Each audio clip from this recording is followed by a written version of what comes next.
à ce colloque Arvalis l'aspect stratégie de formulation. C'est une approche en fait qui correspond au métier, au cœur du métier du formulateur. Il faut savoir qu'un formulateur, il achète des matières premières et il les met ensemble pour nourrir des animaux. Voilà. Donc la stratégie de formulation d'un formulateur, c'est de bien connaître ses matières premières, bien connaître le besoin des animaux, faire coller les deux ensemble au meilleur coût. Donc tout le travail des formulateurs actuellement, et jusqu'à l'augmentation des prix qu'on a connue, ça a été ce travail minutieux d'essayer de faire correspondre au mieux la quantité de lysine apportée à l'animal par les matières premières, en regardant pas seulement la lysine totale par exemple, mais en allant jusqu'à la lysine digestible, de façon à éviter les pertes. Ça a un impact aussi positif sur l'environnement, puisque ce qu'on rejette en moins dans les déjections des animaux, c'est autant de choses à traiter en moins derrière et autant de choses qui sont valorisées directement par l'animal. Depuis 10-15 ans, les céréales étaient bon marché, donc c'était intéressant de les utiliser au maximum dans les aliments.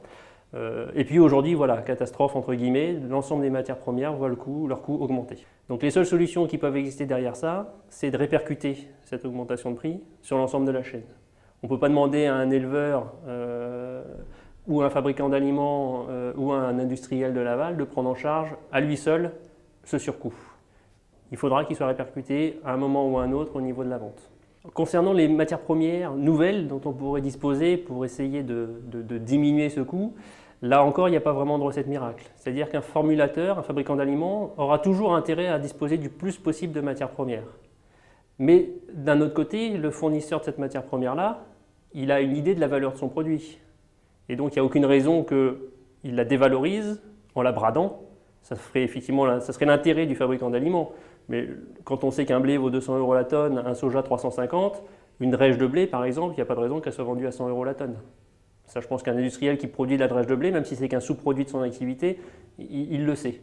Donc au mieux, on pourrait encore gagner peut-être quelques centimes d'euros en ajoutant une nouvelle matière première, parce qu'elle arrivera au bon moment pour répondre à un besoin. Mais globalement, ça ne sera pas non plus la recette miracle. Pour illustrer ça, sans forcément parler de nouvelle matière première, si on parle du maïs.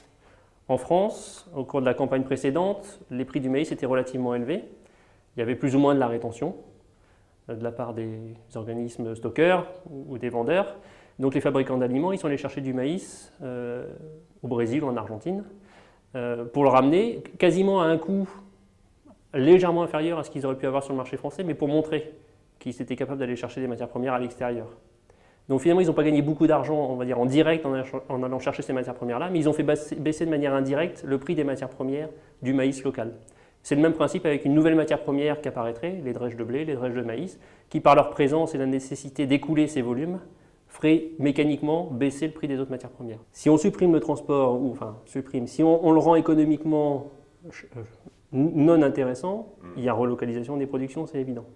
Maintenant, le pétrole étant une énergie non renouvelable, on va arriver à un niveau de prix qui va sûrement rendre les échanges peut-être un peu plus difficiles. Mais il y a sûrement encore de la marge, c'est-à-dire que c'est peut-être pas dans les 20 prochaines années que le bateau deviendra non compétitif. Et donc on pourra toujours être soumis à la concurrence du poulet brésilien, qui même s'il est produit au Brésil et qui doit venir jusqu'à chez nous, par bateau il arrive 50% moins cher qu'un poulet fabriqué en France. Donc la relocalisation, elle n'est pas si évidente que ça, même dans un contexte où on prend en compte l'augmentation du prix des carburants.